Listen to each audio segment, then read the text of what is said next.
3 anos atrás, um blogueiro israelense acompanhado por um tradutor árabe entrevistaram diversos palestinos sobre o conceito: o que aconteceria se os palestinos desistissem da guerra contra os israelenses, que são mais fortes militarmente? Os palestinos entrevistados foram unânimes em demonstrar sua incapacidade de vislumbrar uma vida normal, um futuro em que viveriam felizes na Cisjordânia e em Gaza ao lado de Israel. Não conseguiam imaginar uma convivência pacífica, pois não haviam sido educados como indivíduos com perspectivas próprias. Eles viviam uma existência coletivista, jamais desistiriam de seu direito de ocupar Israel e se livrar dos judeus. Não aceitavam viver em paz ao lado deles. Mesmo na Cisjordânia, sob a autoridade palestina, onde a pressão coletiva era menor que em Gaza, sentiam-se infelizes e culpavam os judeus por sua infelicidade. Todas as respostas eram variações da ideia coletivista da Palestina livre do rio ao mar. Essas entrevistas, link abaixo,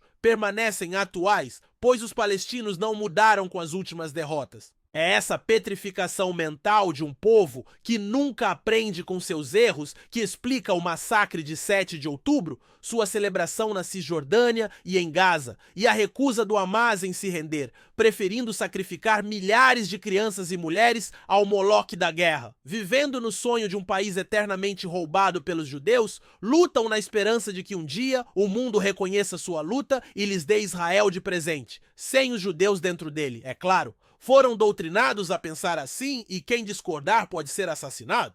Tornaram-se um povo delirante e perigoso que imagina os judeus como ladrões demoníacos de suas terras e de suas liberdades, terras que nunca foram suas e liberdades que nunca exerceram. Desde que se identificaram como refugiados palestinos, só tiveram ditadores e terroristas como líderes. Os conceitos de liberdade, democracia, direitos humanos e respeito às minorias lhes são estranhos. A luta palestina se traduz pelo anseio ao genocídio.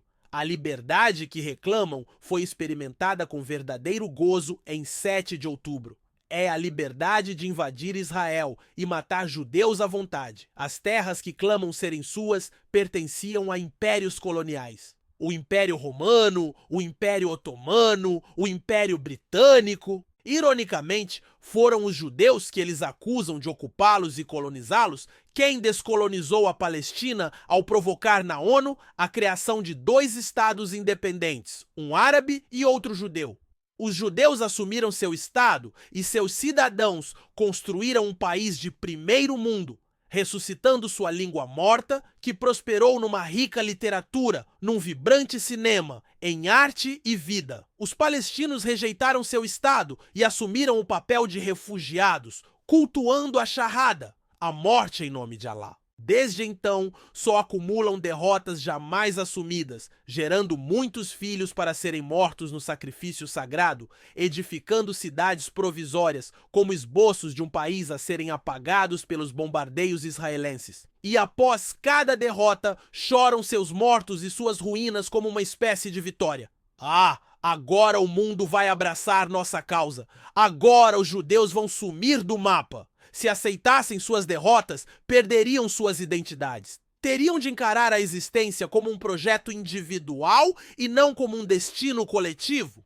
E eles nada são sem sua resistência. Resistem com pedras, foguetes, homens-bombas, boicotes, propaganda. Pois imaginam que assim os judeus regressarão à Europa, como se a Europa fosse a terra deles ou a terra que deveria integrá-los em compensação do Holocausto. Em sua doutrinação, eles agigantam a Nakba palestina e suprimem a Nakba judaica, a expulsão de 1 milhão de judeus dos países árabes. A diferença entre os dois eventos é que os refugiados judeus dos países árabes foram integrados em Israel, enquanto os refugiados palestinos de Israel não foram integrados nos países árabes, que preferiram fazer deles um mito, uma causa. Nem abalados pelos intensos bombardeios da guerra atual, eles conseguiram despertar do sonho cor-de-rosa de uma Palestina onde tribos palestinas árabes e judaicas conviviam sem Estado. A idade do ouro da felicidade coletiva, forjada por tiranos como Arafat e um número crescente de terroristas intelectuais, anseiam por um califado para que possam viver o mítico passado no futuro. Agarram-se à visão da Palestina Judenfrei, como os japoneses se fundiam na divindade do imperador e os nazistas mergulhavam no mito ariano. Até na mais acachapante derrota militar, os palestinos recusam a se render. A conviver com Israel, preferem morrer como kamikazes.